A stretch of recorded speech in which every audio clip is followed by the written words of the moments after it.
Vamos orar ao Senhor para dar início? Senhor Deus, Pai amado, nesse momento nós vamos abrir a Tua palavra para poder entender um pouco mais, Senhor Deus. Que nós possamos, Senhor Deus, ser tocado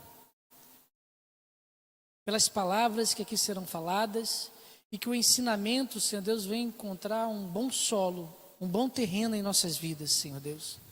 Pai amado, que nós possamos ser sempre moldados pela Tua palavra, pelo Teu querer, pelo que o Senhor deseja para nossas vidas. Pai, é o que eu te peço, em nome do Seu Filho Jesus Cristo. Amém.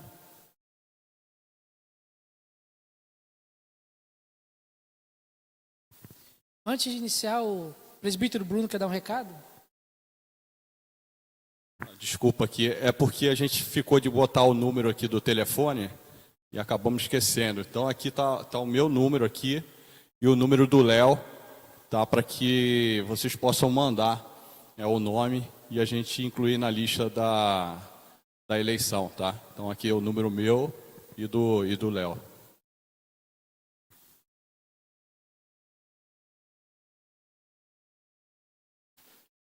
No último domingo que nós estivemos juntos, nós tratamos sobre um capítulo do livro Discípulo Radical de John Stott. Pode projetar ali a imagem. Nós vamos dar continuidade e nós vamos falar sobre o capítulo 2 nessa manhã. Nós vamos falar sobre a semelhança com Cristo. Pode avançar? Esse é o livro da editora Ultimato. É um bom livro para termos em casa. Eu já não sei nem quantas vezes eu já li esse livro.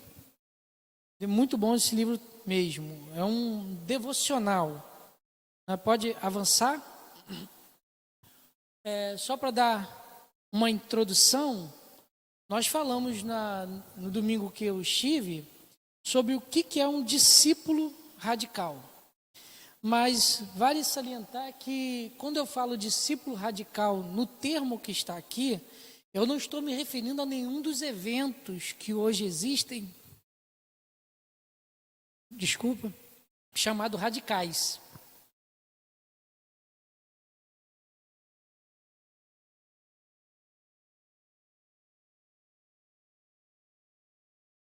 Esse termo que o livro se apropria e que o autor se apropria como discípulo radical, não está ligado aos eventos que existem hoje em dia que as pessoas chamam de radicais, né?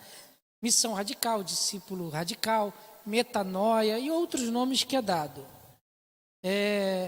Esse termo discípulo radical está totalmente ligado a possuir raízes profundas.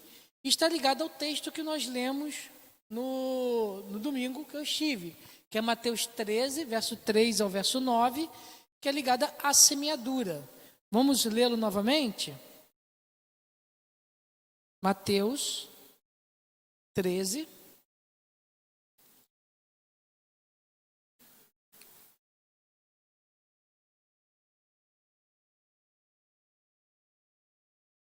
Do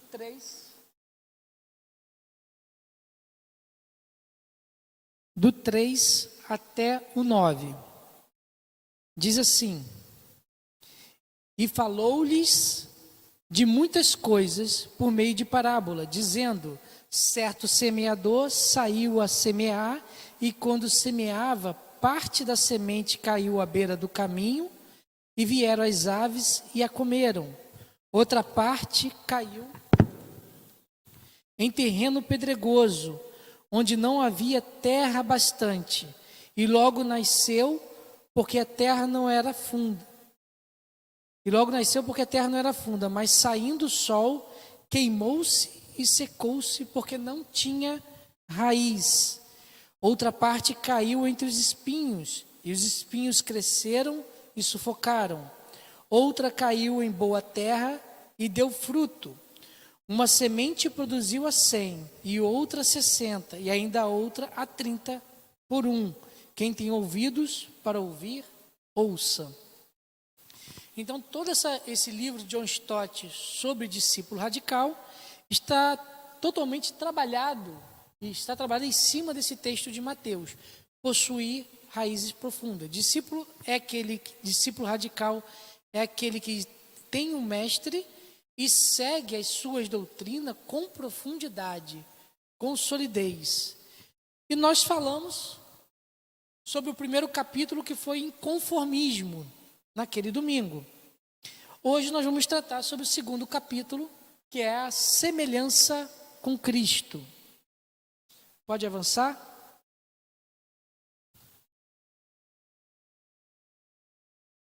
Semelhança com Cristo. E eu quero começar com duas preposições, né?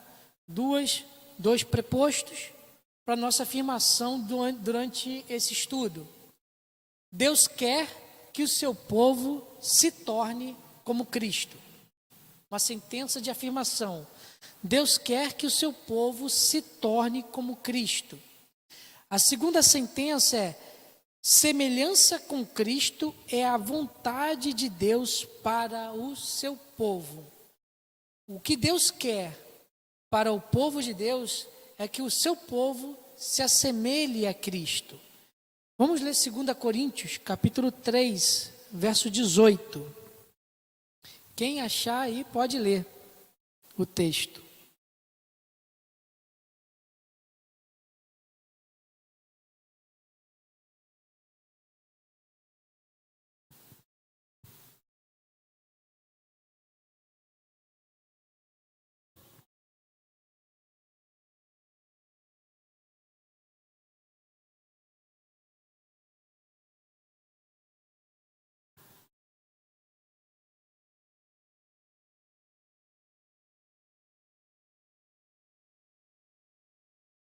Amém.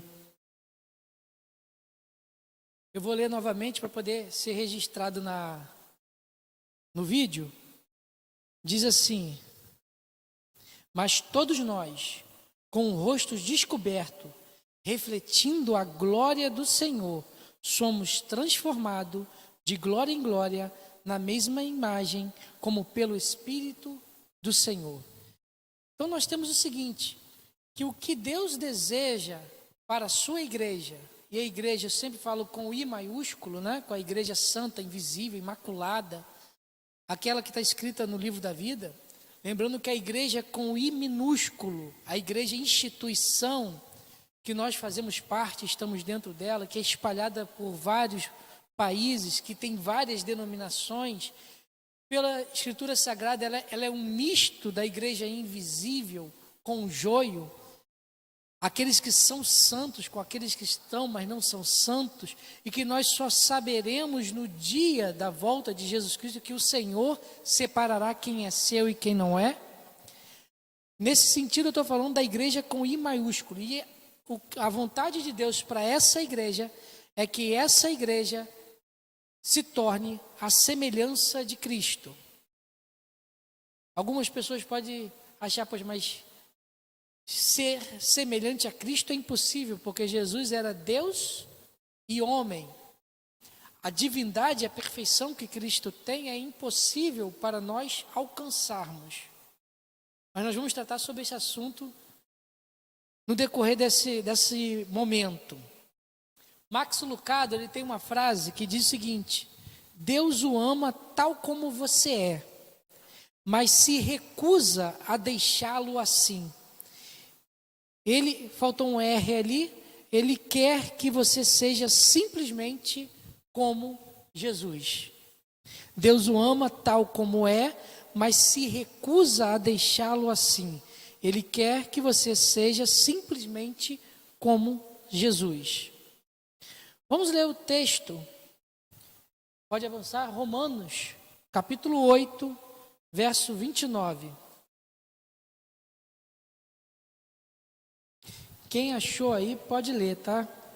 Romanos 8, capítulo 8, verso 29.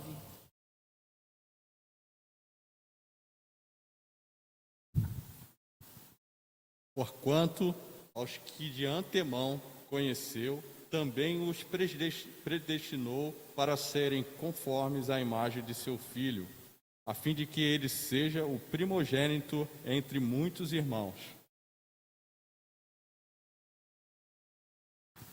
É conhecido nosso, de conhecimento nosso, mas eu vou sempre reforçar, não tem como não deixar de reforçar, Gênesis capítulo 1, capítulo 2. O texto vai dizer ali no verso 27, se eu não me engano, deixa eu abrir lá.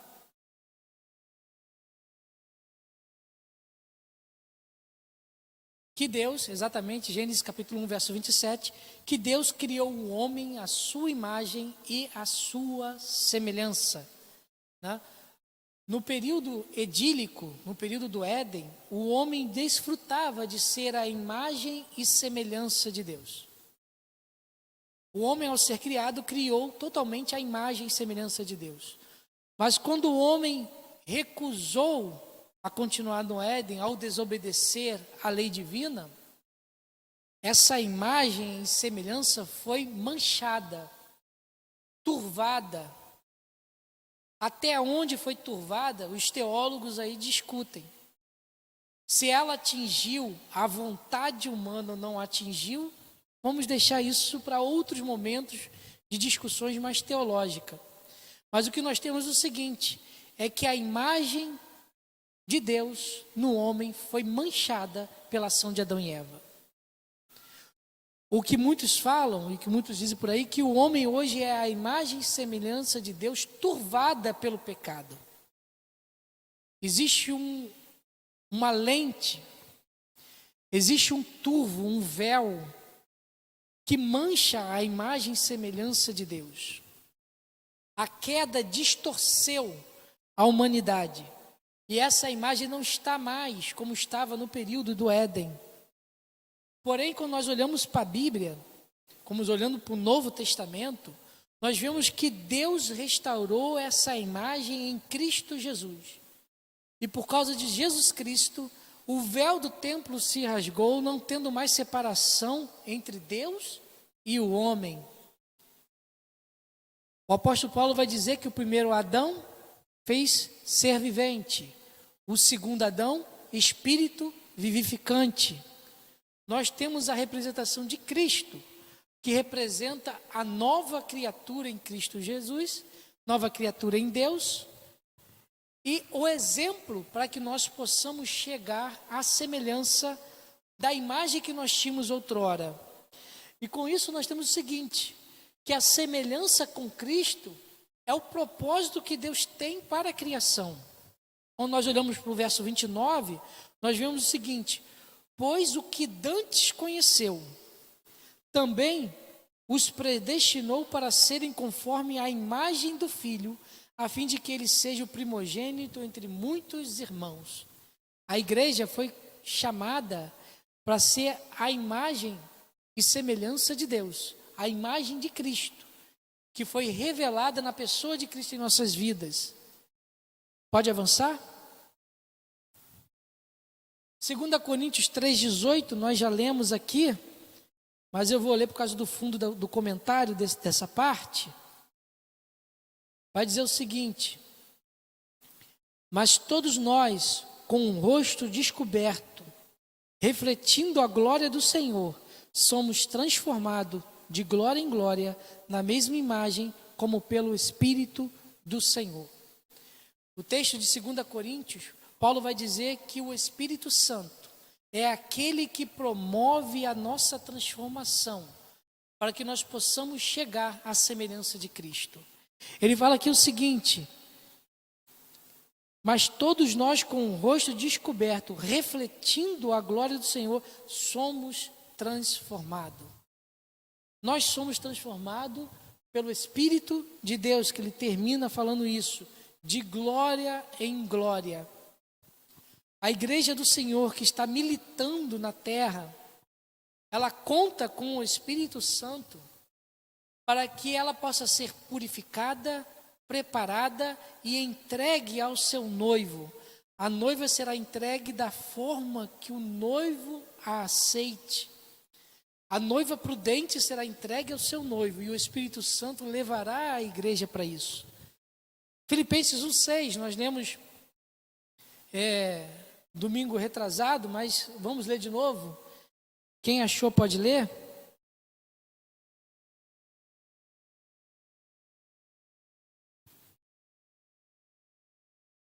Filipenses 1:6.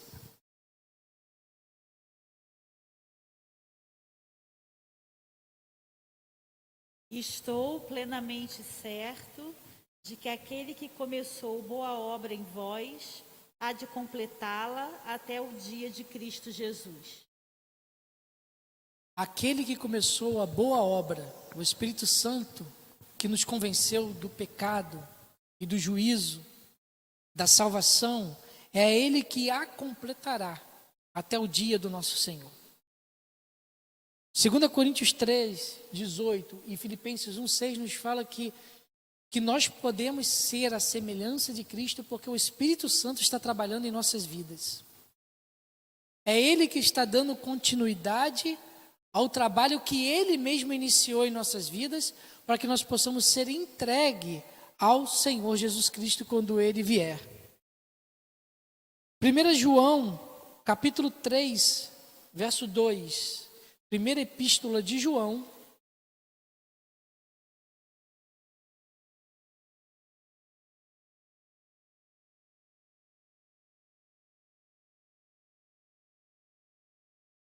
capítulo 3, verso 2. Quem achou aí pode ler. Amados, agora somos filhos de Deus e ainda não se manifestou o que haveremos de ser. Sabemos que quando Ele se manifestar, seremos semelhantes a Ele, porque haveremos de vê-lo como Ele é.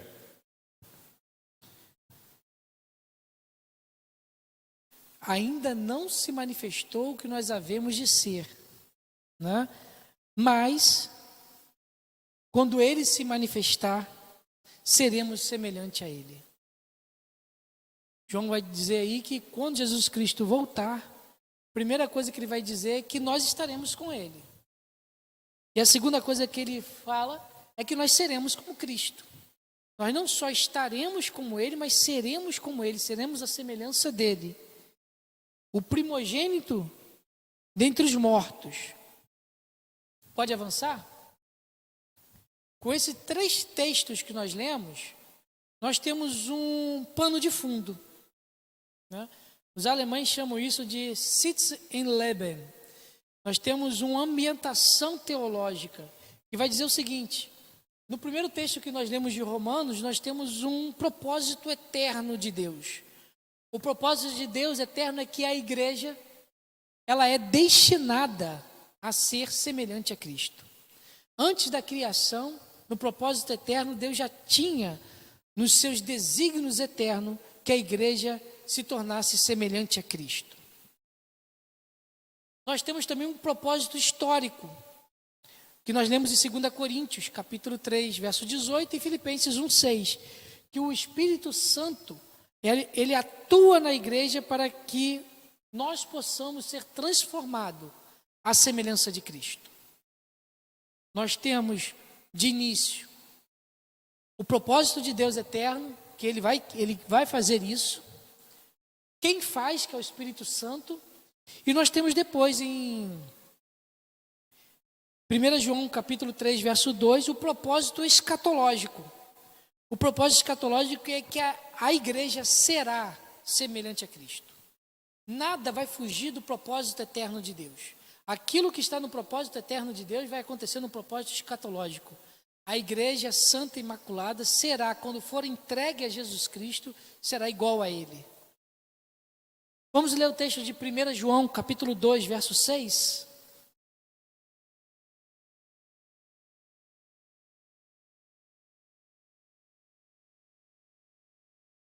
João, capítulo 2, verso 6.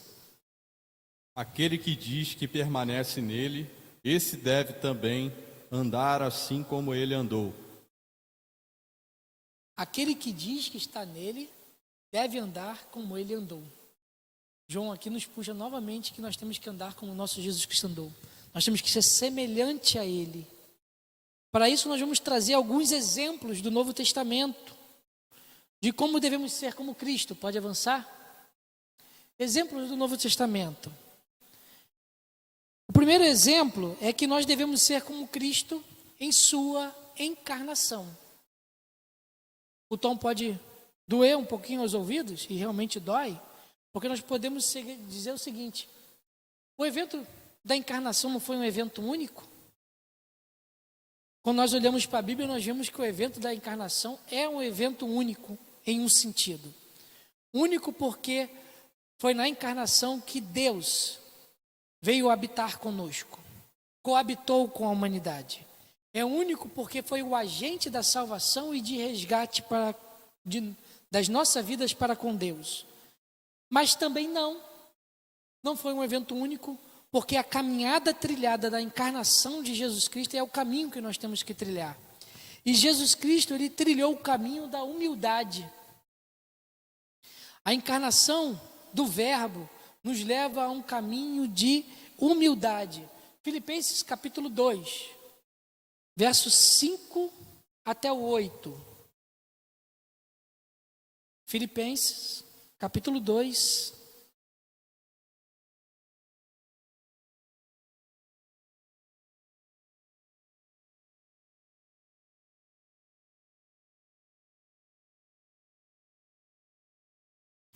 do verso 5 ao 8. Quem achou pode ler.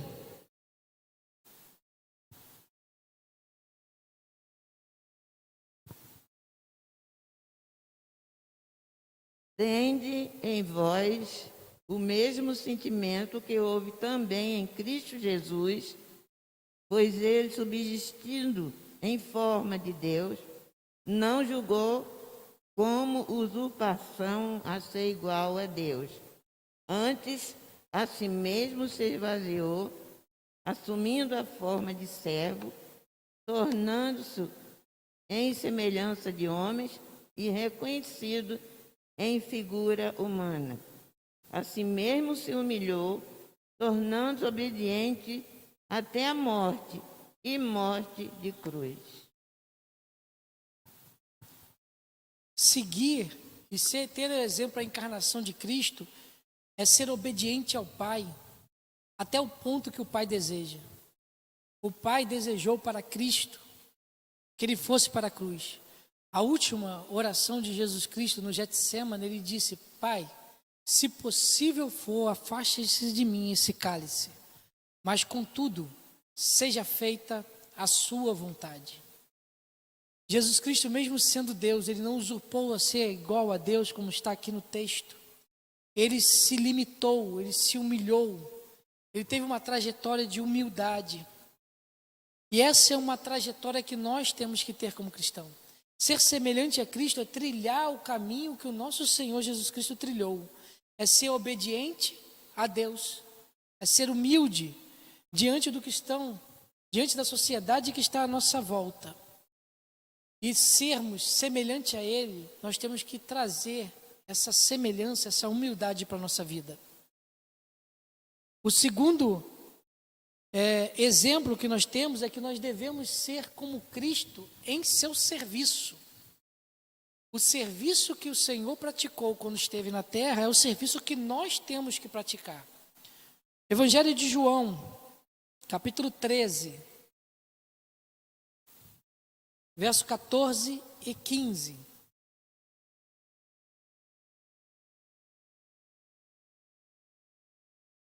João, capítulo 13, verso 14 e 15.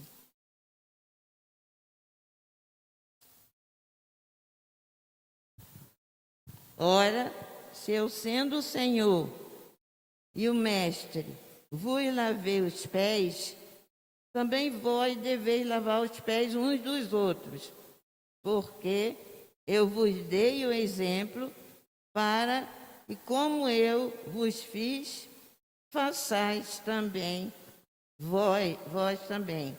Em verdade vos digo, que o servo não é maior do que o teu Senhor, nem o enviado maior do que aquele que o enviou. Amém. Quando nós lemos esse texto de João está inserido numa ação que Jesus Cristo teve com seus discípulos no momento da ceia. Jesus Cristo lavou os pés dos seus discípulos. Algumas denominações usam a cerimônia dos lava-pés como exemplo da humildade de um irmão para com o outro. Nós não consideramos a cerimônia de lava-pés como uma cerimônia seita ou aceita como ordenança de Cristo. Nós aceitamos apenas o batismo e a ceia. Mas uma cerimônia, de um ponto de vista de mostrar e trazer à memória o nosso sentido de humildade, é isso que o lava-pés de Cristo veio trazer. Quando nós falamos de lavar os pés, no conceito bíblico, nós estamos falando justamente do trabalho que era realizado por menor dos serviçais. Geralmente era realizado pelo escravo. Quando uma pessoa chegava numa casa de uma pessoa, o escravo ia lá e lavava os pés daquela pessoa para tirar a poeira que tinha da cidade e assim purificar aquela pessoa ao entrar em casa. Jesus Cristo, ao fazer esse serviço, ao realizar uma tarefa que é de um escravo, ele se colocou sendo Senhor, sendo Deus, sendo Todo-Poderoso, numa situação que nos coloca a dizer o seguinte: não existe nenhuma tarefa que seja simples ou humilhante ou humilde demais para qualquer pessoa que esteja dentro do reino de Deus. Não existe qualquer atividade que seja diferente, que seja à parte de qualquer outra pessoa. Não interessa, não importa qual seja o título dessa pessoa. Se é pastor, presbítero, diácono, missionário, líderes de departamento. As tarefas dentro do reino do Senhor, o serviço que precisam ser realizado, devem ser realizado por todos. E nós só somos corpo de Cristo, e só fazemos parte do corpo de Cristo, porque nós temos funções para fazer dentro desse corpo. Porque o corpo, o órgão, o tecido que não tem serventia para o corpo é eliminado, é expurgado do corpo. Nós temos nossos dons, nós temos nosso talento, que é dado por Deus e aprimorado por cada um de nós mesmos, e utilizamos esses dons e talentos a serviço do Senhor. Mas nenhuma atividade é humilhante demais, visto que o nosso Mestre, o nosso Deus, o nosso Salvador, realizou a menor das atividades que pode ser considerada naquela época. Nós devemos ser semelhante a Cristo no serviço. Eu já falei aqui algumas vezes, mas é sempre bom lembrar que hoje o cristianismo está ao gosto do freguês. A pessoa vem à igreja, senta e não se considera mais como ovelha, se considera como plateia. Nós vemos por aí, cada um pensando, e muitas pessoas pensando dessa forma. Ela vem para assistir um culto. Ela paga uma entrada da sua oferta e seus dízimos, vê o pastor, vê o ministério de louvor esbanjar e jogar para a igreja o seu conhecimento, os seus dons, os seus talentos, e se ele não gostar, reclama, e no domingo seguinte ele está de volta. E quando nós olhamos para a Bíblia, nós somos ovelha, nós somos servos. Nós temos que estar diante da casa do Senhor, contribuindo com os nossos dons e talentos para firmar a obra do Senhor na terra. Contribuir para com o que o Senhor está deixando para nós. Vamos avançar? Devemos ser como Cristo em seu amor. Jesus Cristo deu o exemplo do seu amor e nós devemos ser como Cristo. Efésios capítulo 5, verso 2.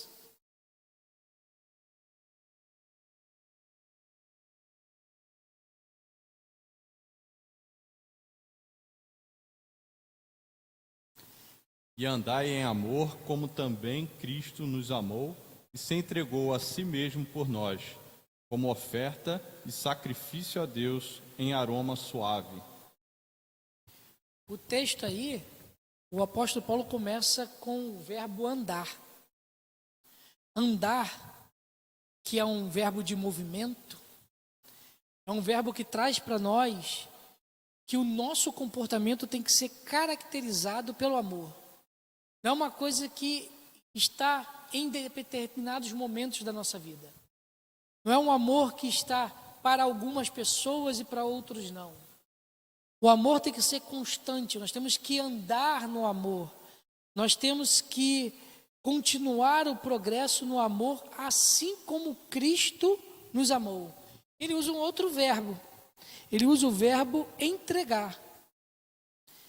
Quando ele usa o verbo entregar, ele traz para o andar, para o primeiro verbo, que nós temos que assemelhar a Cristo no amor do Calvário. Porque Cristo entregou a sua vida por nós. E nós devemos entregar as nossas vidas como incenso suave e sacrifícios a Deus em amor para conquistar as nossas voltas. O hedonismo, a busca de si mesmo do nosso tempo, tirou muito o amor pelos outros. Tirou muito a busca de querer simplesmente ajudar os outros.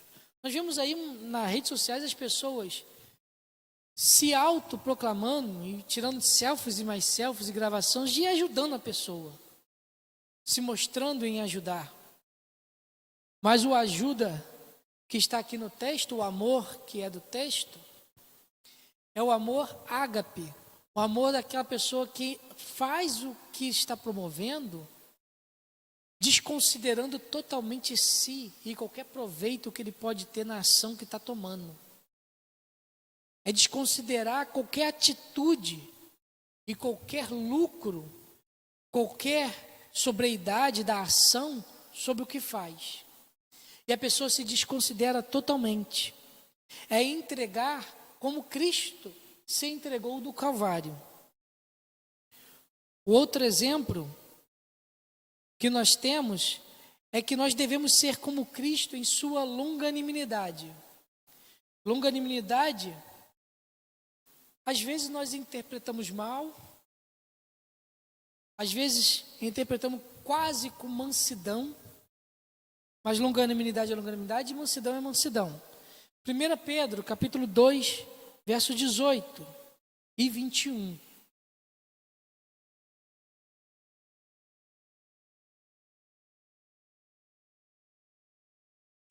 Primeira Pedro. Estou numa briga com o vento, mas estou abrindo. Servos, sede submissos com todo o temor ao vosso Senhor, não somente se for bom e cordato, mas também ao perverso. Porque isto é grato, que alguém suporte tristezas, sofrendo injustamente por motivo de consciência para com Deus.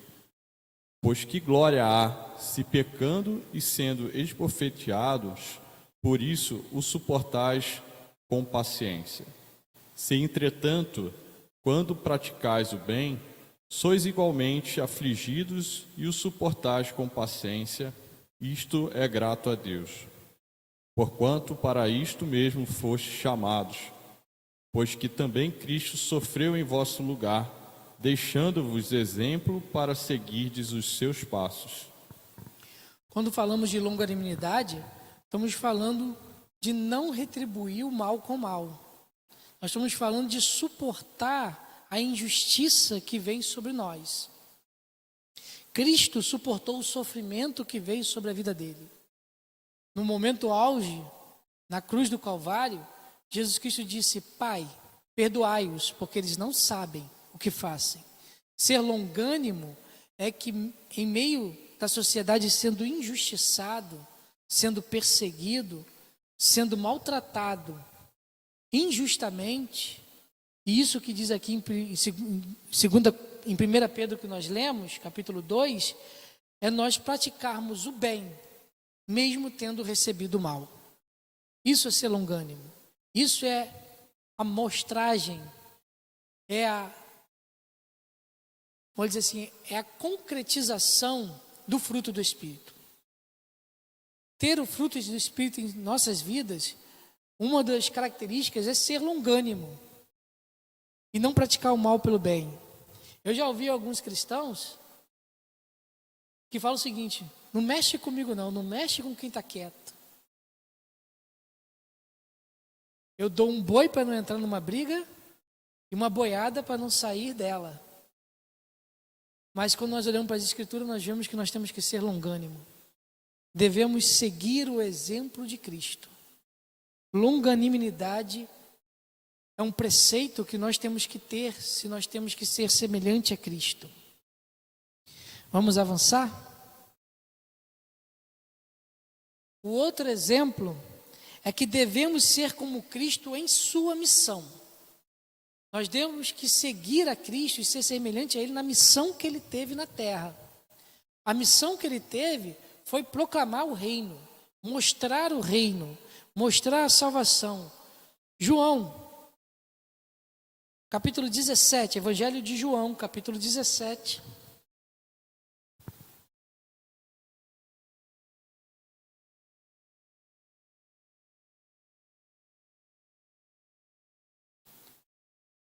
Capítulo 17, verso 18, e depois nós vamos ler o verso 20, capítulo 20, verso 21.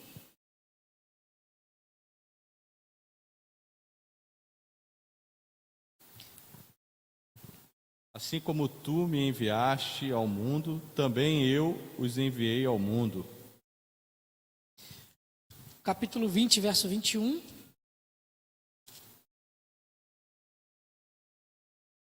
Disse-lhes, pois, Jesus outra vez: Paz seja convosco, assim como o Pai me enviou, eu também vos envio.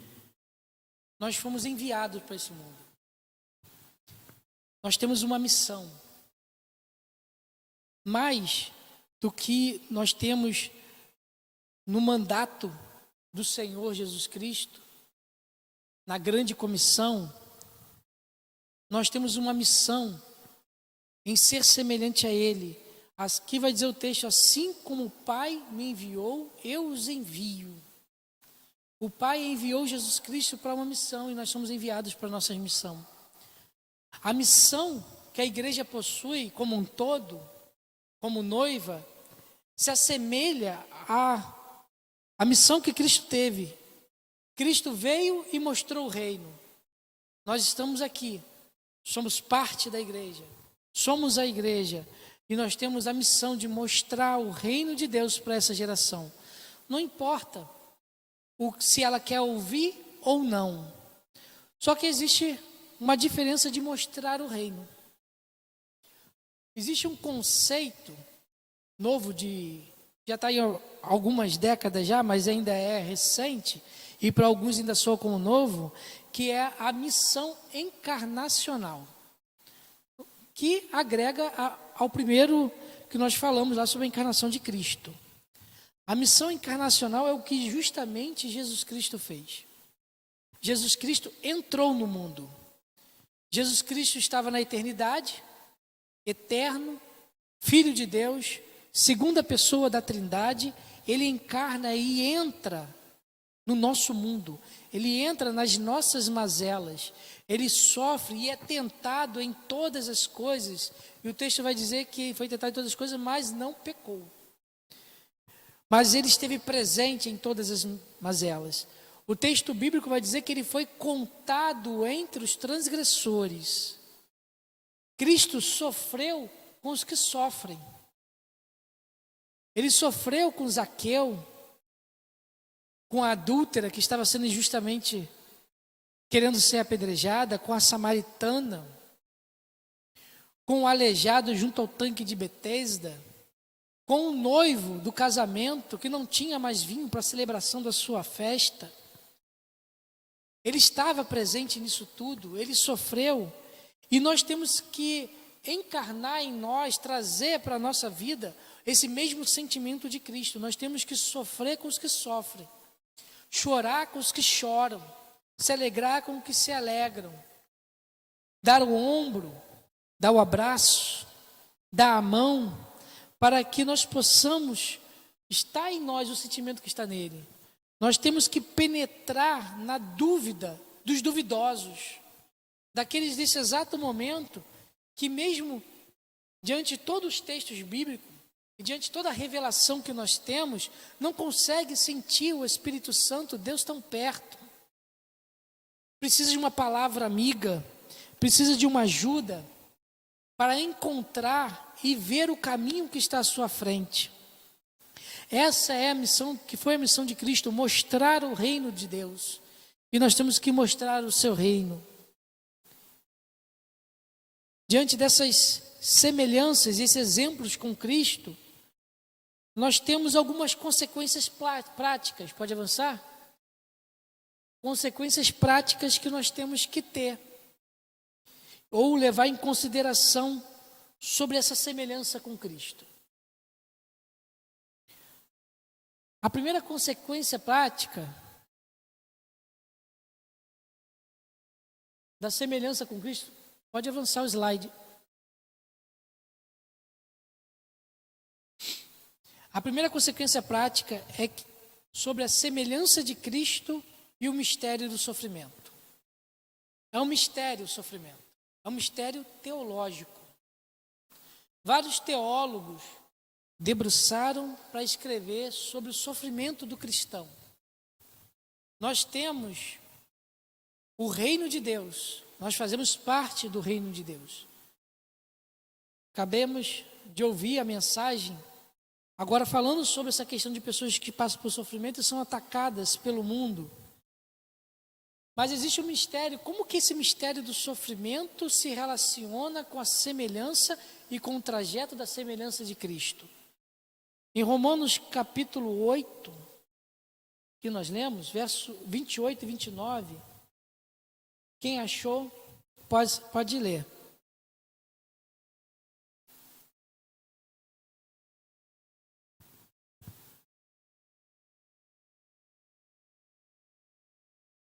Romanos 8, capítulo 28, verso 29. Romanos capítulo 8, verso 28 e 29. Sabemos que todas as coisas cooperam para o bem daqueles que amam a Deus, daqueles que são chamados segundo o seu propósito.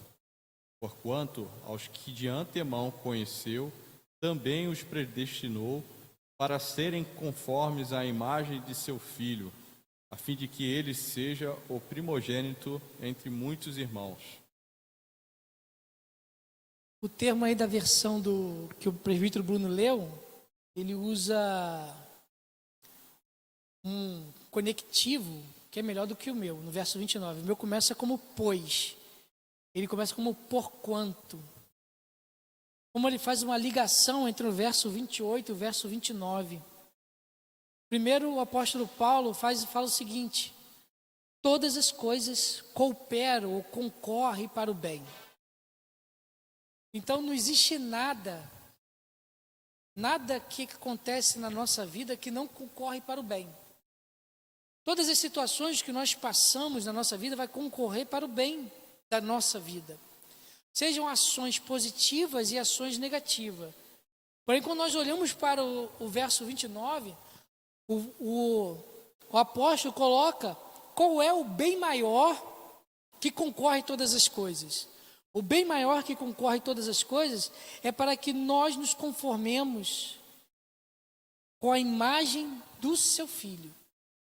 Que a nossa trajetória caminha para que nós venhamos atingir a semelhança de Cristo. Então, toda a peregrinação nossa e todos os momentos da nossa vida que nós passamos, seja ele bons ou ruins, são ações que cooperam para que nós venhamos atingir a semelhança de Cristo. O bem maior para a igreja é ser semelhante a Cristo. Nesse sentido, o sofrimento que nós passamos, as dores que nós alcançamos e que nós atingimos nessa terra, ele é um processo de Deus para que nós possamos ser entregues a Jesus Cristo como semelhante a Ele pelo Espírito Santo. A segunda semelhança, pode avançar o slide.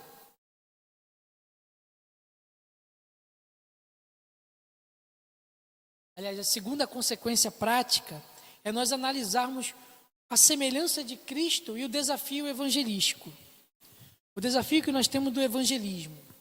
Se nós olharmos na prática do evangelismo global, nós vemos que o evangelho não tem tanta desenvoltura quanto pratica o evangelismo.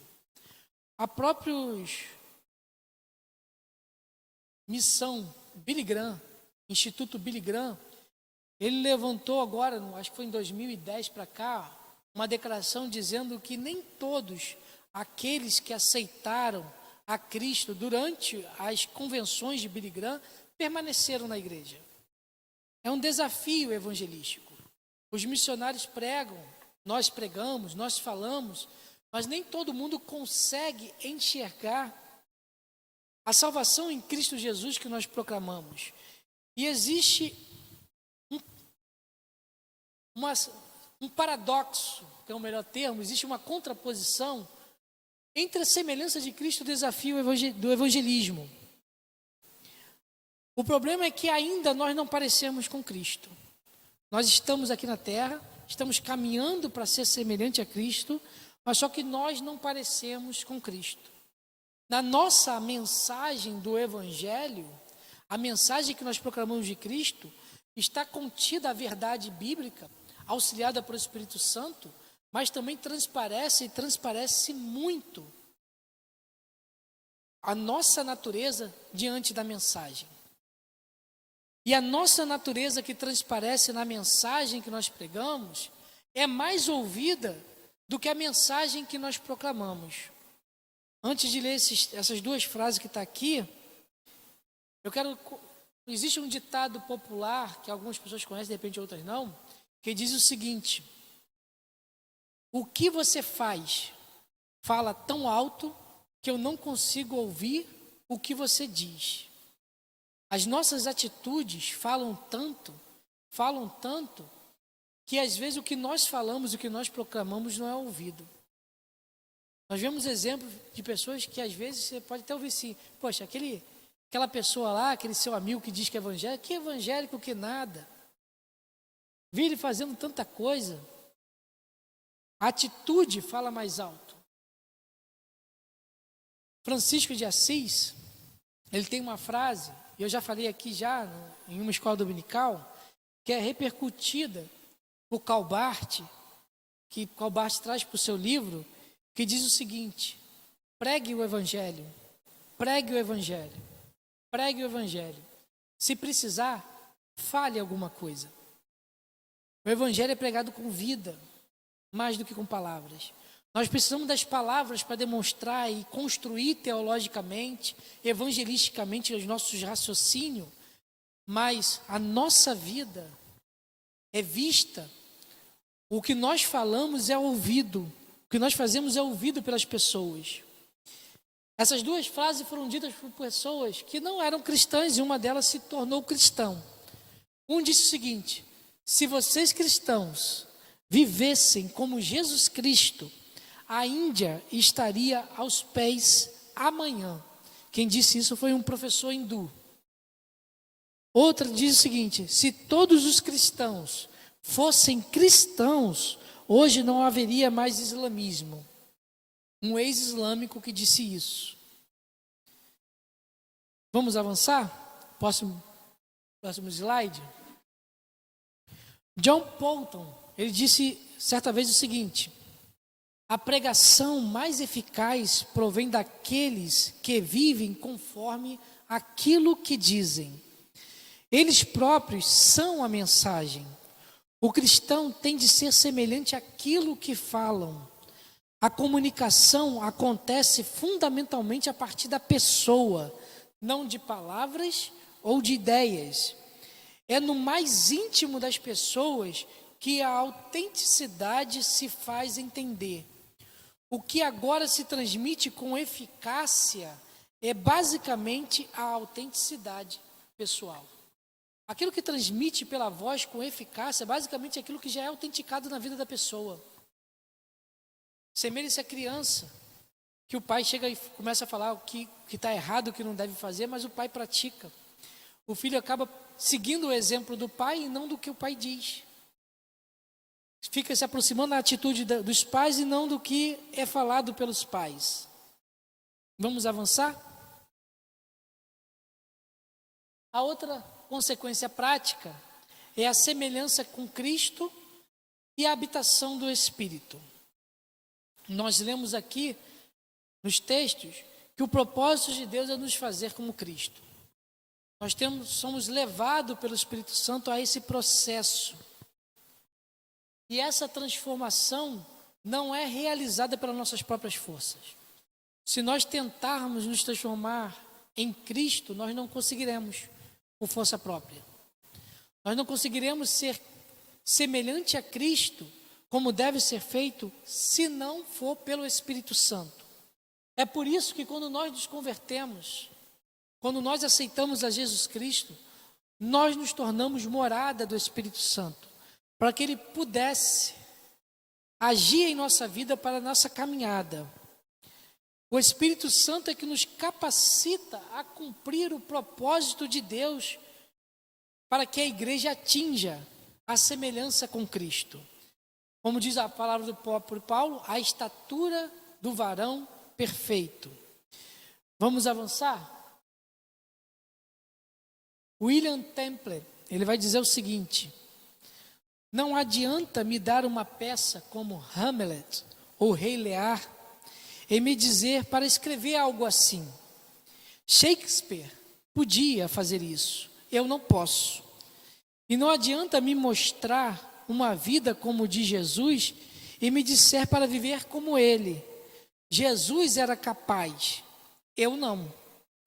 Porém, se o gênio de Shakespeare pudesse vir morar em mim, então eu poderia escrever peças como as dele. E se o Espírito de Jesus pudesse vir morar em mim, então eu viveria uma vida como a dele. Nós só conseguimos atingir a semelhança de Cristo porque nós somos habitação do Espírito Santo. E para concluindo, vamos avançar. Nós somos incentivados a ser semelhante a Cristo. Pode avançar o slide. Nós somos incentivados pelo Espírito Santo, por Deus, pelo Deus Trino, a sermos semelhante a Cristo. E nós podemos ser semelhante a Cristo na sua humilhação, que foi a sua encarnação. Nós podemos ser semelhante a Cristo no serviço que Ele fez, como lava-pés. Nós podemos ser semelhante a Cristo no amor que Ele deu para a humanidade, no Calvário, no Gólgota, ao verter seu sangue por cada um de nós. Nós podemos ser semelhante a Cristo na longanimidade, como foi pela via dolorosa do nosso Senhor, onde Ele foi chicoteado, cuspido, xingado, menosprezado, ficou sozinho, mas Ele não fez nenhum mal àquelas pessoas. Ao contrário, Ele perdoou. E nós podemos ser semelhante a Cristo na missão que Jesus Cristo teve e no comissionamento que Ele fez a cada um de nós para estarmos dentro do reino dEle. E diante de todo esse incentivo, nós temos o Espírito Santo que garante a possibilidade que nós vamos conseguir realizar e conseguir chegar à semelhança dEle. John Stott, pode avançar para o último slide. Ele vai dizer que se nós afirmamos ser cristãos, nós devemos ser como Cristo. Se nós afirmamos ser cristãos, nós devemos ser como Cristo. Não existe outra maneira de ser cristão. É ser como Cristo, é ser como Ele. Amém? Aqui eu concluo. Alguma pergunta? Alguma colocação? Algum acréscimo? Esse material está nos 2 computadores aqui da igreja. Quem quiser pode pedir. Pode ser enviado por WhatsApp para ter no seu celular, no seu e-mail. Amém? Vamos orar ao Senhor? Vamos ficar de pé? Eu vou orar para concluir.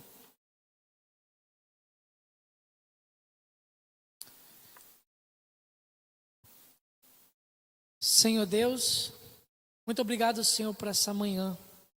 Senhor, que Teu Santo Espírito possa agir em nossas vidas, para que a cada dia nós nos tornemos mais semelhantes ao Seu Filho Jesus Cristo. Senhor Deus, que nós possamos ver a humildade do Seu Filho, que nós possamos ver o serviço que Ele praticou, a missão, Senhor Deus, a longanimidade que Ele teve, Senhor, que nós possamos, Pai amado, refletir como um espelho a glória do Seu Filho unigênito para essa geração, Pai.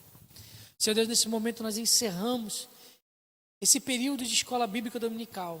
Que o Senhor possa nos levar na Tua paz, na Tua segurança.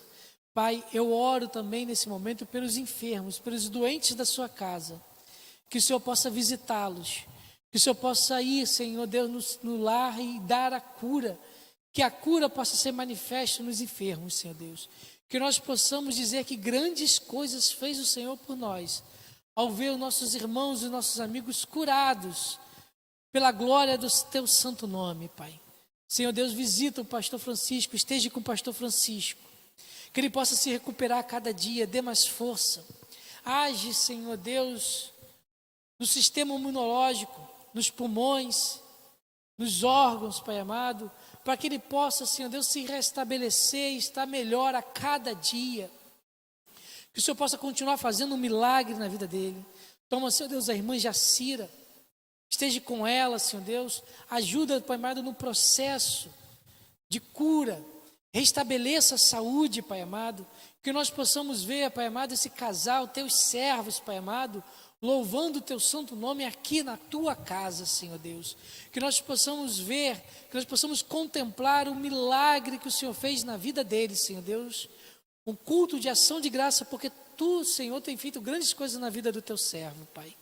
Toma a tua igreja, toma esse momento ímpar da tua comunidade, da tua casa, Senhor Deus.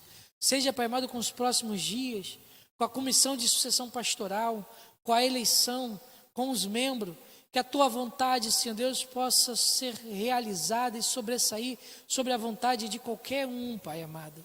Que nós possamos ver o teu agir e continuar vendo o teu agir sobre a tua casa. É que eu te peço, em nome do seu Filho Jesus Cristo. Amém. Está encerrado. Que Deus abençoe a cada um de vocês. Um bom domingo, uma boa manhã, um bom regresso para os lares.